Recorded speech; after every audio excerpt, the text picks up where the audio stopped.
गुमान। बहू, अजर अमर तो तुम्हारे माता पिता भी नहीं हुए हैं।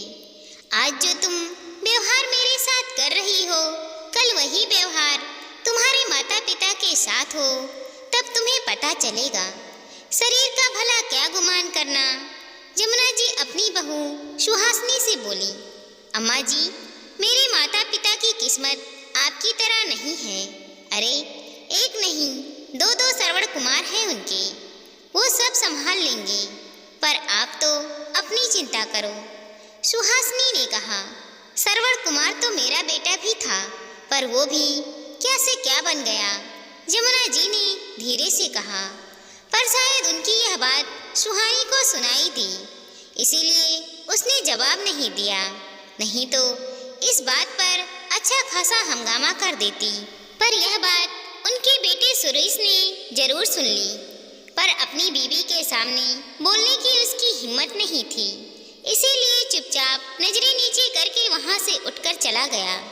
जमुना जी बस उसे उठकर जाते हुए देखती रही। जमुना जी, जिन्हें सब लोग अम्मा जी कहते थे, सुरेश की माँ और सुहासिनी की सास थी। कहने को तो उनकी उम्र 65 साल की थी, पर चेहरे पर काफी झुर्रियां आ चुकी थी, बालों में चांदी छा चुकी थी, उम्र से पहले ही बूढ़ी लगने लगी थी। या यूं कहें कि वक्त ने उम्र से पहले ही उन्हें बूढ़ा कर दिया था। जवानी में सास चाहे जैसे ताने सुनाती थी, और अब बुढ़ापे में बहू चाहे जैसे सुनाती है। जवानी तो जैसे तैसे कट गई, लेकिन बुढ़ापे में अब परेशानी हो रही थी। सुहासिनी के कोई रिश्तेदार, मेहमान या फिर सहेलियां घर पर आ जाए तो वो जमुना जी को बाहर तक नहीं निकलने देती थी। सुहासिनी उनसे चिढ़ती रहती थी। ऊपर से उसे ऐसे देखकर उसके बेटे बेटी भी यही सब सीख रहे थे। वो तक अपनी दादी के पास आना पसंद नहीं करते थे। वैसे देखा जाए तो इस घर में कोई कमी नहीं थी, बस कमी थी तो सिर्फ संस्कारों की। जमुना जी का एक ही बेटा था, सुरेश। वो भी अच्छी खासी सरकारी नौकरी करता था। पैसे टेके की कोई कमी नहीं थी। छोटा सा ही परिवार था। जमुना जी घर में सबसे बड़ी, फिर उनका बेटा सुरेश, उसकी पत्नी सुहासिनी और 7 साल के जुड़वे पोते पोती ईशान और ईशिका। दोनों बच्चे बड़े स्कूल में पढ़ते थे, लेकिन सुहासिनी को तो जमुना जी बिल्कुल ही पसंद नहीं थी। उनके साथ उसका व्यवहार भी सही नहीं था। यह तो सुरेश की सरकारी नौकरी थी और ऊपर से इकलौता, इसी कारण उसने शादी के लिए हाँ की थी। पहले तो फिर भी वो अपने घर पर अपने किसी दोस्त और रिश्तेदार को बुलाना पसंद नहीं करती थी। कारण सिर्फ इतना कि वो जमुना जी को सामने लाना नहीं चाहती थी, कहीं उसके दोस्त उसका मजाक ना उड़ाए। लेकिन शादी के इतने साल बाद तो दोस्त एक बार तो उसके घर आने के लिए जिद करते ही हैं। इसीलिए वो जिद करके जब घर आने लगे तो जमुना जी को उस समय उनके कमरे में ही रहने की सख्त हिदायत दे रखी थी। अब जमुना जी की तबीयत खराब रहती थी, उन्हें समय पर दवाई चाहिए होती थी। जब आज पता चला कि सुहासिनी की कुछ सहेली उनसे मिलने आने वाली हैं, तो सुहासिनी ने पहले ही उन्हें मना कर दिया। अम्मा जी, आज मेरी सहेलियां आने वाली हैं, इसीलिए आपको जो चाहिए वो पहले ही अपने कमरे में रख लेना। उन लोगों के सामने बाहर आने की जरूरत नहीं है, और एक जरा सी भी आपकी आवाज नहीं आनी चाहिए। दिन भर देखो तो बस खांसती रहती हो। बहू, मुझे तेज खांसी है, आखिर खांसना कैसे बंद कर सकती हूँ? जमुना जी ने कहा, मुझे कुछ भी नहीं पता, बस मुझे आपकी आवाज नहीं आनी चाहिए। सुहासिनी ने कहा और दरवाजा बंद कर उनके कमरे से बाहर आ गई। आखिर कुछ देर बाद सुहासिनी की सहेलियां आ गईं।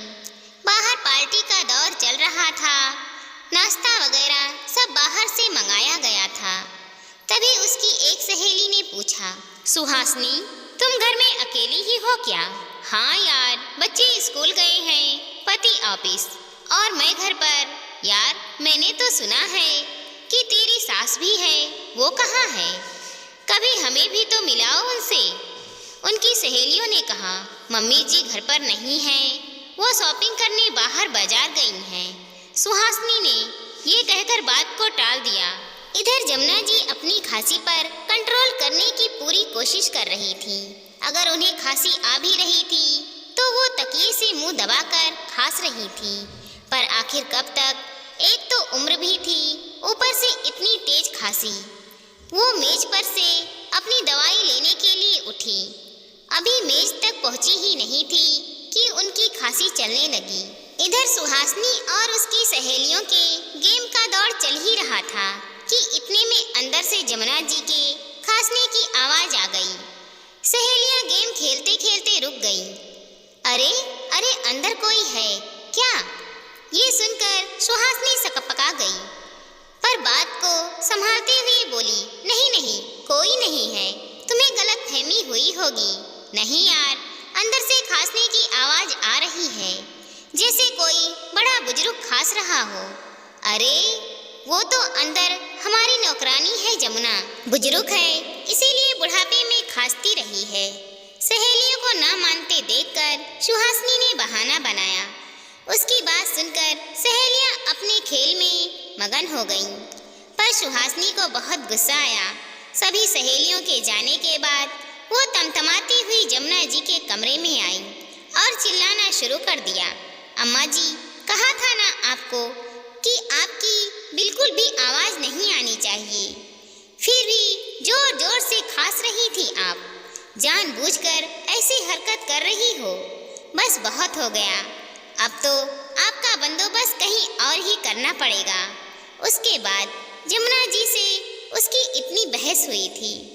आखिर जब सुरेश घर पर आया तो सुहासिनी ने जमुना जी का बंदोबस्त कहीं और करने के लिए कहा।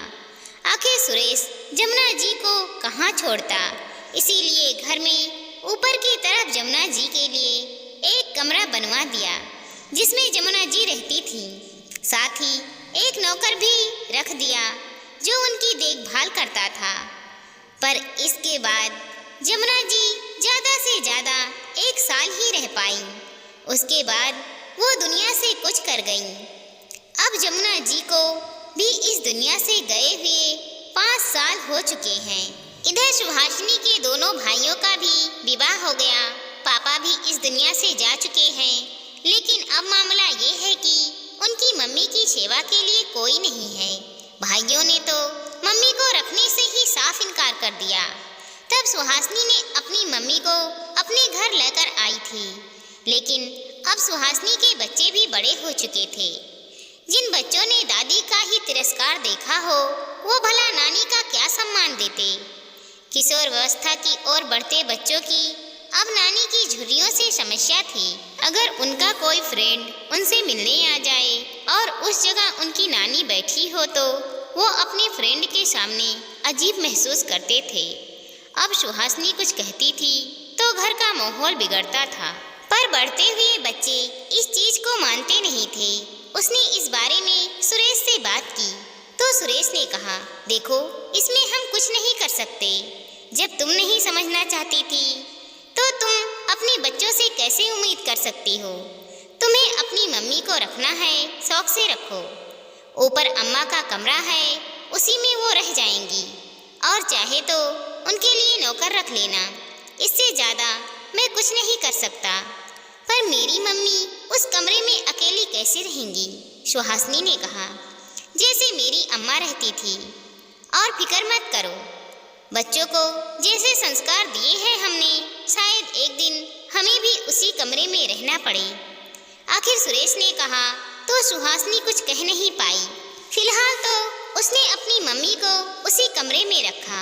आखिर वक्त का पहिया है, जो भुगतना है इसी धरती पर ही भुगतना है। दोस्तों, हम जैसा अपने सास ससुर के साथ करते हैं वैसे ही अपने माता पिता के साथ भी हो सकता है।